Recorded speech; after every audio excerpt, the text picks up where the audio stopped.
தமிழ் கடவுள் முருகனை பௌத்த கடவுள் என்று சொல்லக்கூடிய புதிய போக்கு உருவாகி இருக்குது. இது இவர்கள் தமிழை எந்த அளவுக்கு குழப்ப முடியுமோ அந்த அளவுக்கு குழப்பிக் கொண்டிருக்கிறார்கள். முருகனை பற்றிய செய்திகள் எல்லாம் சிந்து வெளியில் இருக்கு. அதை நான் ஒரு 6-7 ஆண்டுகளுக்கு முன்பே சுவாமி மலையில நடந்த கூட்டத்தில் நான் தெளிவுபடுத்தியிருக்கேன். புத்த சமயம் கிமு 500 ஆண்டுகள்ல தோன்றியது. சிந்துவெளி நாகரிகம் கிமு 10,000 ஆண்டுகளிலே அறியப்பட்டது. இந்த புத்த சமயத்தினர் முருகனை தங்கள் கடவுள் என்று சொல்லுகிறார்கள் என்று கூறுவது ஏற்கனவே கூறியதை போல இந்த தமிழர்களை குழப்புவதுதான். முருகன் தமிழ் கடவுள் என்பதற்கு மற்றொரு சான்று அந்த ஆஸ்திரேலிய பழங்குடியினர் காவடி தூக்கி கொண்டு நடப்பட்டுள்ள ஒரு வேல் முன் சென்று நடனமாடி ஒரு விழாவை எடுக்கிறார்கள். அந்த வேல் யாரை குறிக்கிறது என்று கேட்டால் அவர்களுக்கு சொல்ல தெரியவில்லை. ஆனால் நம்முடைய ஊர்ல காவடி எடுப்பதை போல அதே காவடி சற்று பெரிதாக எடுத்துக்கொண்டு வருகிறார்கள். இதை நான் நேரில் பார்த்து வியப்படைந்தேன். ஆக பல 1000 ஆண்டுகளுக்கு முன்பே முருகனுடைய வழிபாட்டு முறை தமிழர்கள் அறிந்திருந்தார்கள் என்று சொல்லப்படுகின்ற நிலையில புத்த சமயத்தோடு இணைப்பது என்பது தமிழர்களை குழப்புவதற்கான வீண் முயற்சி. அது முற்றிலும் தவறு. அப்படி யாராவது சொல்லி இருந்தால் அவர்கள் என்னுடன் நேரில் வாதாட விரும்பினால் வரலாம் என்று கூறிக்கொள்கிறேன். முருகன் தமிழ் கடவுள் என்பது அந்த சொல்லிலேயே தெரியும். நீங்க சுப்பிரமணியன் என்று சமஸ்கிருதத்திலே சொல்லி இருக்கிற அந்த சொல்லுக்கு என்ன பொருள் என்று அந்த சுப்பிரமணியன் என்ற சொல்லை கூறுபவர்களிடம் கேட்டு பாருங்கள், அவர்களுக்கு தெரியாது. சுப்பிரமணியன் என்றால் சுப்ரம் என்பது தென் திசை என்று பொருள். மணி என்றால் ஒளி, லைட், தென் திசைக்கான ஒளி என்று வடக்கே இருக்கிறவர்களே முருகனை பொழுது அந்த சுப்பிரமணியன் என்ற சொல்லை அவர்கள் புதிதாக உருவாக்கி இருக்கிறார்கள். ஆகவே முருகன் தமிழ் கடவுள் என்பதில் மாற்று கருத்து எதுவும் இல்லை.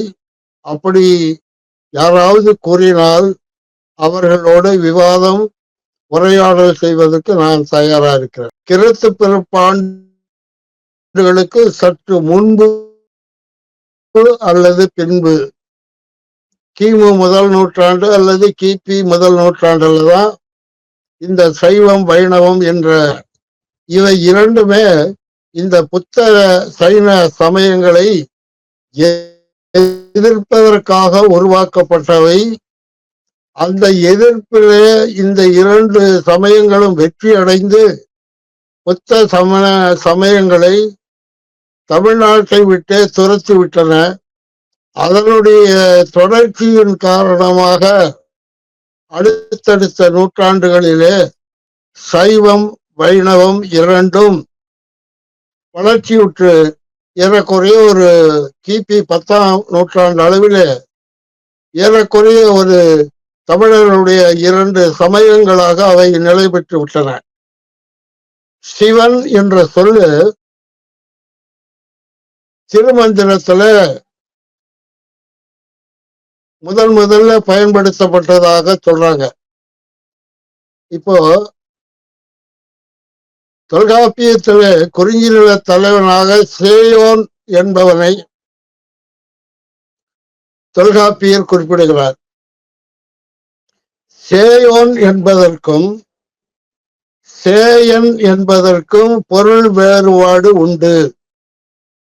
சேயோன் என்பவன் மிக மிக உயரத்தில் இருப்பவன் என்று பொருள். சேயன் என்றால் மகன் என்று பொருள்.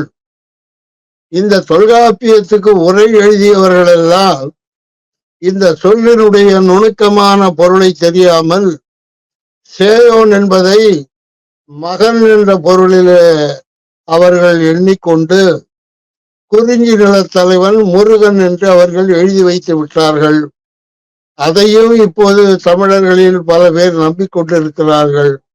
அந்த சேயோன் என்று தொல்காப்பியம் குறிப்பிடுகின்ற அந்த சொல்லுக்கான பொருளை கொண்டவன் எல் என்பவன். எல் என்பதுதான் அந்த சேயோன் என்ற சொல்லுக்கான பொருள். எல் என்பது ஞாயிறு. இந்த எல் என்ற சொல் மேற்கே மெசபடோமியாவிலே அறியப்படுகின்ற அனைத்து மொழிகளிலும் அந்த எல் என்ற சொல் காணப்படுகிறது. அந்த எல் என்ற கடவுளை அவர்கள் வணங்கி வந்தார்கள். சிவன் என்ற சொல் திருமந்திரத்துக்கு முன்பு தமிழ்நாட்டில் அறியப்படவில்லை என்று சிலர் கூறுகின்ற போது, கிமு 4000 ஆண்டுகளிலே எழுதப்பட்ட சுமேரிய இலக்கியங்களிலே சிவன் என்ற சொல்லும் தமிழ் என்ற சொல்லும் காணப்படுகிறது. கிமு 4000 ஆண்டுகளில் எழுதப்பட்ட இலக்கியம். இதுல இன்னும் சிறப்பாக சொல்ல வேண்டும் என்றால், சுமேரியர், பாபிலோனியர், எபிரேயர் ஆகியோருடைய நாட்காட்டிலே சிவன் என்று ஒரு மாதமும் தமிழ் என்று ஒரு மாதமும் பெயர் வைக்கப்பட்டிருக்கு. அப்போ சிவன் எப்படி மேற்கே போனான், இதற்கான விளக்கங்களை எல்லாம் என்னுடைய நூல்களிலே நான் பதிவு செய்திருக்கிறேன். ஆகவே இந்த உரையாசிரியர்கள் எழுதிய செய்திகளை வைத்துக் கொண்டு நாம் ஒரு வரலாற்றை கட்டமைப்பது என்பது முடியவும் முடியாது, அதை ஏற்கவும் முடியாது. குறிப்பாக பரிமேலழகர் எழுதிய உரையை வைத்துக் கொண்டு அது வேத சாஸ்திரங்களுடைய மறுமொழிபெயர்ப்பு என்றெல்லாம் இன்றைக்கு இந்த நாகசாமி என்பவர் எழுதினார், ஒரு புத்தகம் எழுதினார். ஆகவே அவர்களெல்லாம் இந்த வரலாறு தெரியாதவர்கள், மொழி வரலாற்றை அறியாதவர்கள், மொழிகளை பற்றி ஒரு புரிதலும் ஆழமும் தெரியாதவர்கள், அவர்கள் எழுதுவதையெல்லாம் நாம் பெரிய அளவில் எடுத்துக்கொண்டு அதற்கு ஓரளவுக்குத்தான் நாம் மறுப்பு சொல்லலாமே தவிர, நாம் எவ்வளவு மறுப்பு சொன்னாலும் அவர்கள் தமிழை சிறுமைப்படுத்திக் கொண்டுதான் இருப்பார்கள். ஆகவே அவற்றை அவ்வப்போது நாம் கண்டிப்பதோடு நிறுத்திக் கொள்வதோடு அவர்களை மேலும் மேலும் இது போன்ற தவறுகளை செய்யாமல் பார்த்து கொள்வதுதான் நம்முடைய கடமையாக இருக்கும் என்று நான் கருதுகிறேன். இந்த சிவன் என்ற சொல்லுக்கும் சைவம் என்ற சொல்லுக்கும் தொடர்பு இருப்பதாக நான் கருதவில்லை. இந்த சைவம் என்ற சொல்லு பிற்கால சொல். இந்த சைவம் என்பது மரக்கறி உணவு உண்பவர்களை குறிக்கின்ற சொல்லாக மாற்றப்பட்டது.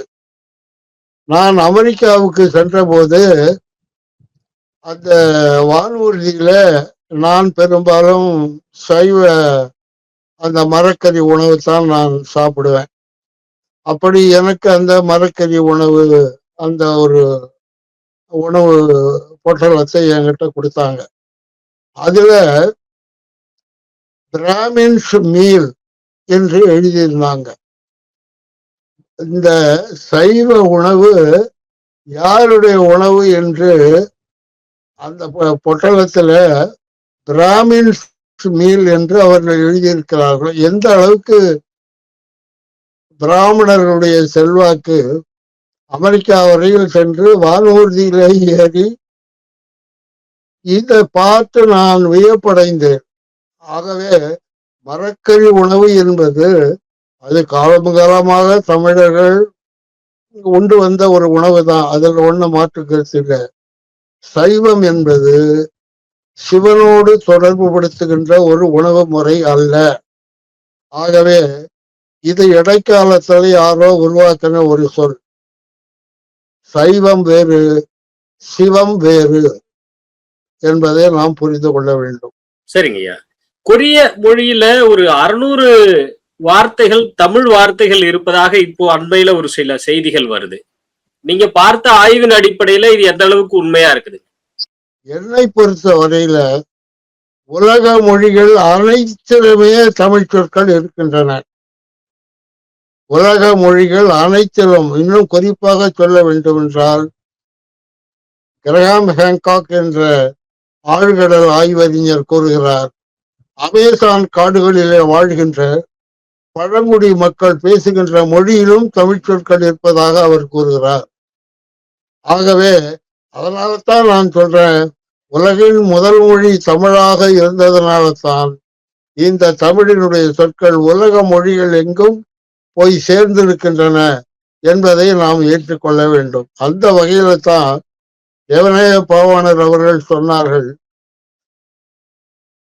தமிழ் தென்னிந்திய மொழிகளுக்கு தாயாகவும் இந்திய மொழிகளுக்கு மூலமாகவும் இருக்கிறது என்று அவர்கள் குறிப்பிட்டார்கள். ஆனால் என்னை பொறுத்தவரையில் தமிழ் இந்திய மொழிகளுக்கு தாயாகவும் உலக மொழிகளுக்கு மூலமாகவும் இருக்கிறது என்பதை என்னுடைய நூல்களிலே நான் பதிவு செய்திருக்கிறேன். நீங்கள் குறிப்பிடுகின்ற கொரிய மொழியும் அதற்கு விதிவிலக்கு அல்ல. அங்கே 600 சொற்கள் என்று குறிப்பிடுவதும் முறையில்லை. இன்னும் பல சொற்கள்லாம் அதுல இருக்கு. இங்க நாம் சொல்லுகின்ற அம்மா, அப்பா, இதெல்லாம் அவர்கள் அப்படியே அவர்களும் சொல்கிறார்கள். நம்முடைய உறவு முறை அப்படியே சொல்லுகிறார்கள். செம்பவளம் என்ற ஒரு பாண்டிய நாட்டு அரசி அங்கே சென்றதாக ஒரு மரபு கதை ஒன்று சொல்லப்படுது. அந்த அரசி அங்குள்ள கொரிய மன்னனை மணந்த பிறகு தமிழ் மரபுகளை எல்லாம் அங்கே அவள் புகுத்தினாள் என்ற ஒரு கதை சொல்லப்படுகிறது. ஆனால் இப்போதும் கூட அங்க கொரியாவில் நம்ம குத்து விளக்கு, நடவண்டி, பல்லாங்குழி இதெல்லாம் அங்க இருக்கு. ஆகவே கொரிய மொழியில மட்டும்தான் தமிழ் சொற்கள் இருக்கிறது என்பது ஒரு தவறான சிந்தனை. உலக மொழிகள் அனைத்திலுமே தமிழ் சொற்கள் விரவி பரவி கிடக்கின்றன. இன்னும் சொல்ல போனால் எஸ்கிமோக்கள் மொழியில கூட தமிழ் சொற்கள் இருக்கின்றன என்பதை என்னுடைய நூல்ல நான் பதிவு செய்திருக்கேன். ஓகே ஐயா, நிறைவு கேள்வி ஒன்று. தமிழி, பிராமி, புரோட்டோ திராவிடம், இது மூணுக்கு என்ன வித்தியாசங்க ஐயா? இது மூணு எப்படி புரிஞ்சுக்கிறது? தமிழி, பிராமி, புரோட்டோ திராவிடம். கிமு 2500 ஆண்டுகள்ல சிந்துவெளி நாகரிகம் மறைவுற்ற போது அவர்கள் எழுதி வைத்திருந்த முத்திரை ஏறக்குறைய ஒரு 5000 முத்திரைகளை இன்றைக்கு கண்டுபிடித்திருக்கிறார்கள். அவரு அறிஞர் மதிவாணன் அவர்கள் கூட அது 5000 சொற்களுக்கான தமிழ் பொருளை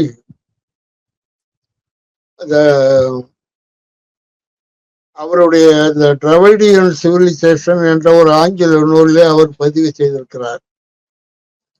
இந்த சிந்து வெளியில முத்திரைகள் பதிவு செய்யப்பட்டன தமிழ் எழுத்துக்கள் இன்றைக்கு இருக்கின்ற 247 தமிழ் எழுத்துக்களும் சிந்து வெளியில் இருந்தன என்பதை மதிவாணன் உறுதி செய்கிறார். அதையே மற்ற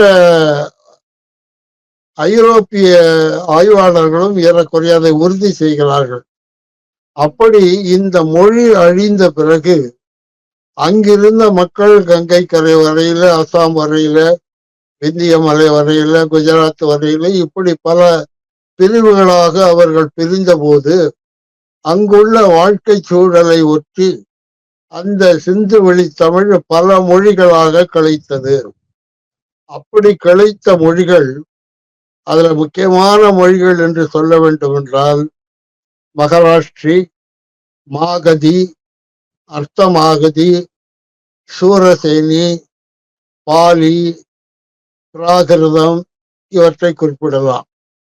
இந்த மொழிகளுக்கெல்லாம் பேச்சு வழக்கோடு எழுத்து முறையும் இருந்தது. இத ஒரு சிறப்பான ஒரு செய்தி. எழுத்து முறையும் அந்த மொழிகளுக்கு இருந்தது. இப்போ இப்ப நமக்கு கிடைத்துள்ள சில ஆவணங்களின்படி பாலி மொழியில எழுதப்பட்ட புத்த சமய இலக்கியங்கள் இன்றைக்கு இலங்கையில இருக்கு. நானும் ஒரு நூல் எழுதியிருக்கிறேன், தமிழ் பாலி பிராகிருதம் அப்படின்னு ஒரு நூல் எழுதியிருக்கிறேன்.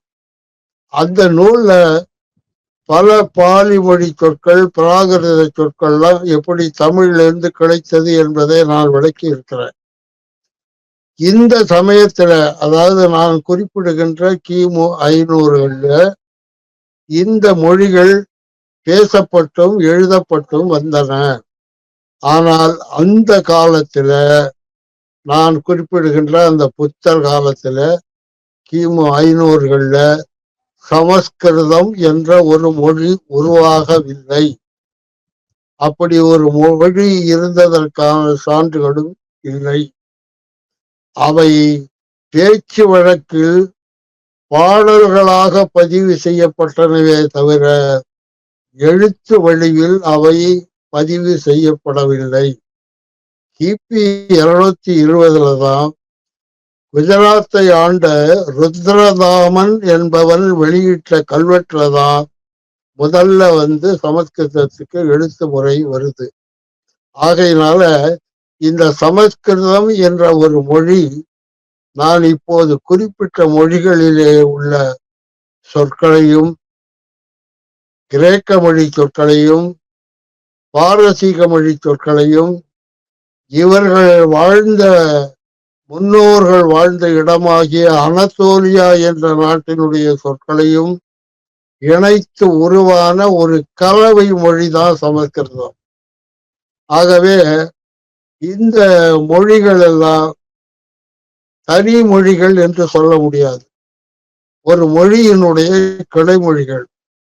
ஆனால் தமிழ் அப்படி இல்லை. தமிழ் எந்த மொழியிலிருந்தும் கிடைத்ததில்லை. இது தன்னிலே தோன்றி, தன்னிலே வளர்ந்து, தன்னிலே நல்ல தமிழை உருவாக்கி கொண்டு நல்ல தமிழாக, செந்தமிழாக வளர்ந்த மொழி. சித்திரை மாதத்தை ஆரியர்கள் கண்டுபிடித்தார்கள் என்று சொல்வது வரலாற்றுக்கு புறம்பான செய்தி. இது ஒரு தமிழர்களை குழப்பியதற்கு ஒரு நிகழ்வு இது. அடுத்தது, திருவள்ளுவர் கிமு 32 பிறந்தார் என்ற ஒரு அறிவிப்பை வெளியிட்டார்கள். அதுவும் தமிழறிஞர்கள் எல்லாம் கூடி முடிவு செய்தார்கள் என்ற ஒரு கருத்தையும் சொன்னார்கள். அப்படி சொல்வதற்கான சான்றுகள் எதையுமே அவர்கள் வைக்கவில்லை, அவர்கள் கூறவும் இல்லை.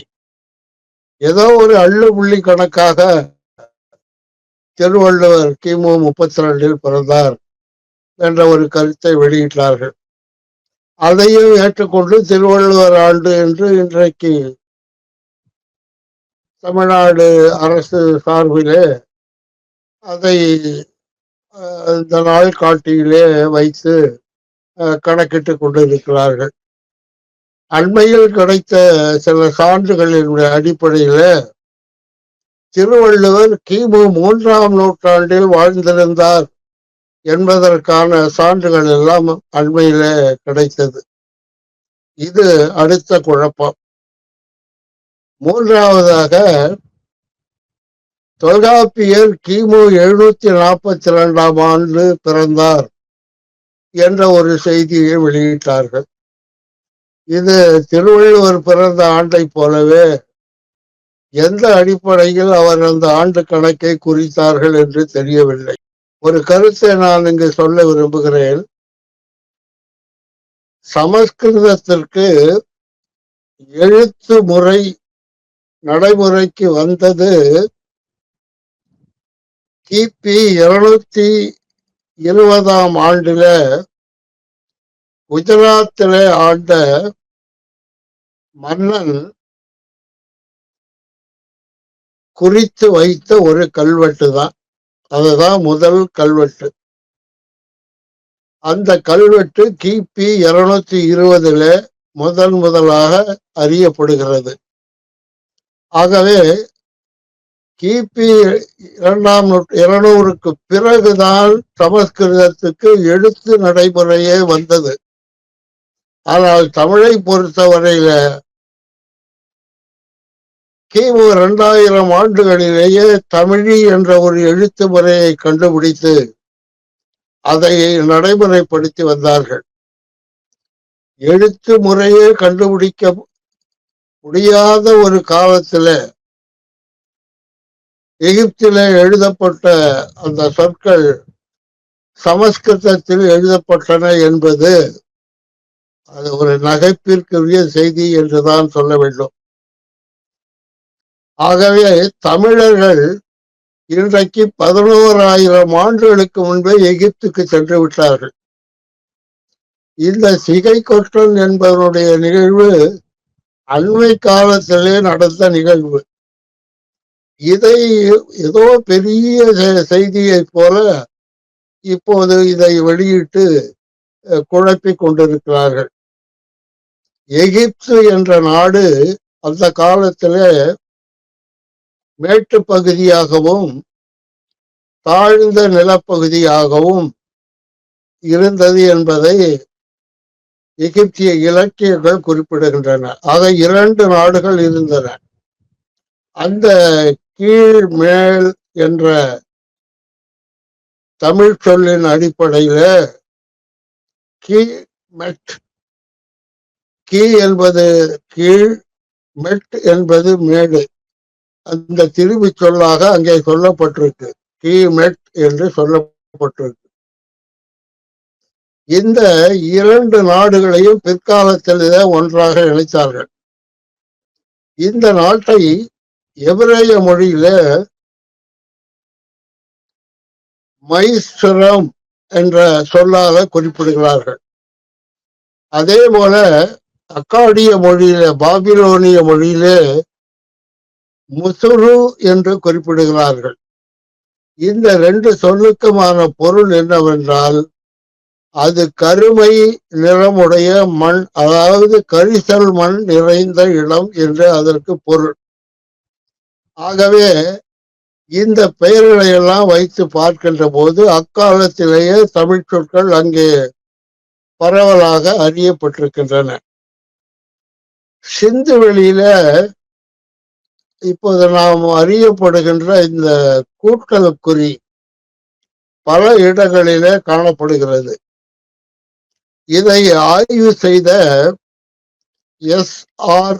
ராவ் என்ற சமஸ்கிருத அறிஞர் இந்த குறி கூட்டலை குறிக்கிறது என்று நாம் நினைத்து கொண்டிருந்த வேளையில அவர் இது கூட்டல் குறி அல்ல, இது கடவுளை குறித்த சொல் என்று அவர் பதிவு செய்திருக்கிறார்.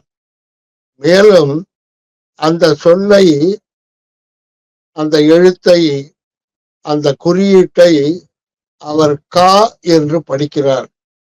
ஆங்கிலத்தில் சொல்வதென்றால் KA, கா என்று படிக்கிறார். கா என்பது தமிழிலே உயிர்மை எழுத்தில் முதல் உயிர்மை எழுத்து என்பது நமக்கு எல்லோருக்கும் தெரியும். இப்ப இந்த கா என்ற சொல்லுக்கு அவர் சொல்லுகின்ற பொருள் கடவுள், காப்போன், தலைவன், படைத்தலைவன், இப்படி பல பொருளை அவர் சொல்கிறார். இந்த அடிப்படையில சிந்துவெளி நாகரிகத்திலே அந்த கா என்ற எழுத்து கடவுளுக்கு நிகராக சொல்லப்பட்டிருக்கிறது என்று ஒரு சமஸ்கிருத அறிஞரே கூறுகிறார். இந்த கா என்ற எழுத்து தமிழின் முதல் உயிர்மை எழுத்து என்பதை அவர் அறிந்திருந்தாரா என்று தெரியவில்லை. ஆனால் இதே கா என்ற எழுத்து எகிப்திலே ஒரு கடவுளாக அறியப்பட்டிருந்தது. அந்த காலத்திலே மெம்பிஸ் என்ற நகரிலே கா என்ற கடவுளுக்கு ஒரு கோயில் இருந்தது. அந்த கா என்ற கடவுளுக்கு படைப்பவன், அந்த பூசாரி, அந்த நாட்டு மன்னன் மட்டும்தான்.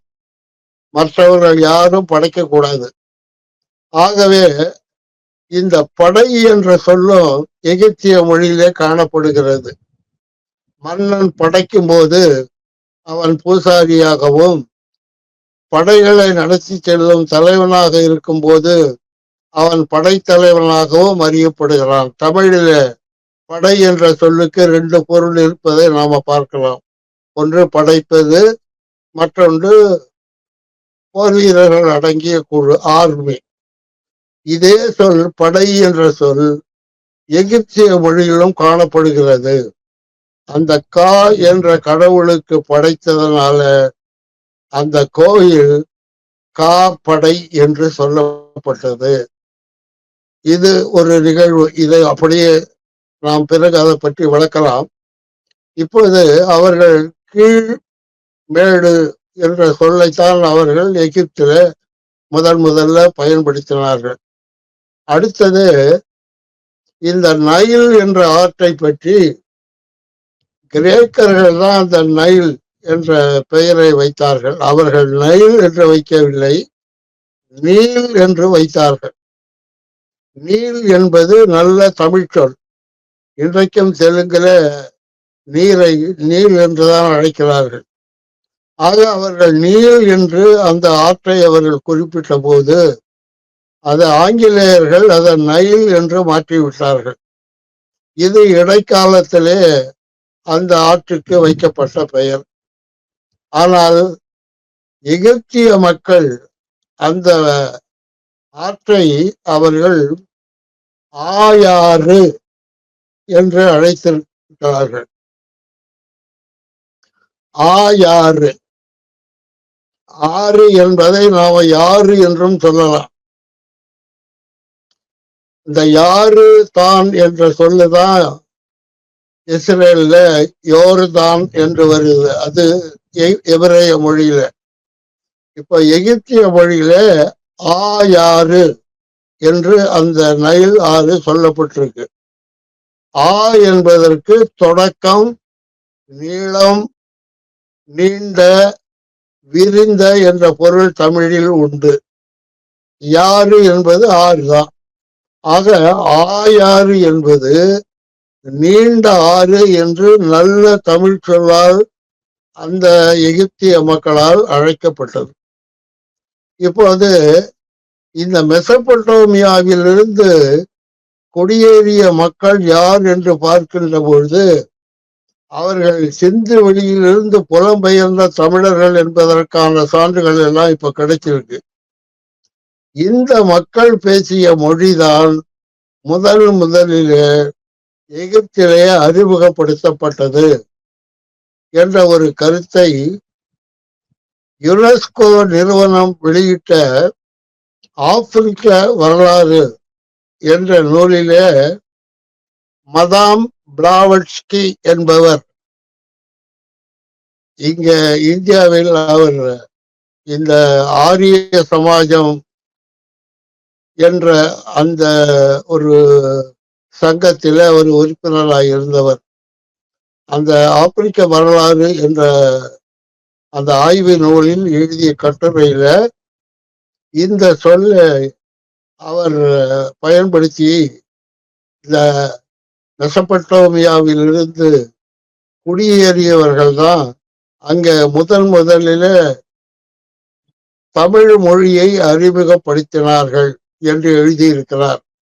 அவர் தமிழ் மொழி என்று கூறாமல் திராவிட மொழி என்று அவர் பதிவு செய்திருக்கிறார்.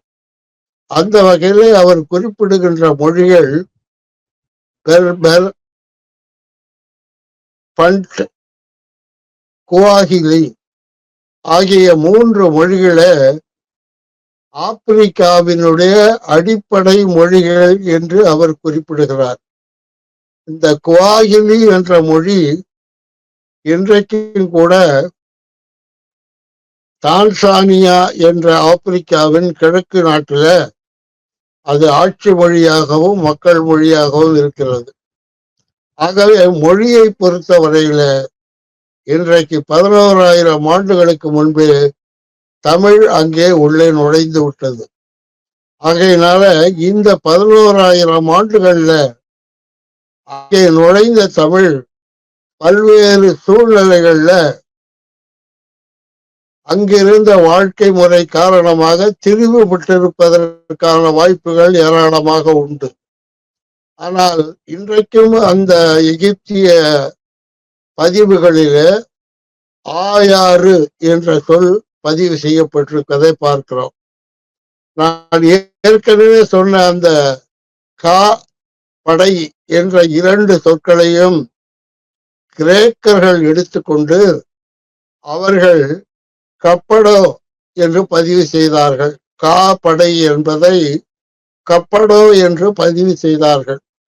இது லத்தீன் மொழிக்கு போகும்போது அவர்கள் ஐகிப்தோ என்று பதிவு செய்தார்கள். ஆங்கிலத்திலே அவர்கள் தற்காலத்திலே அவர்கள் ஈகிப்தோ என்று பதிவு செய்தார்கள். EGYPT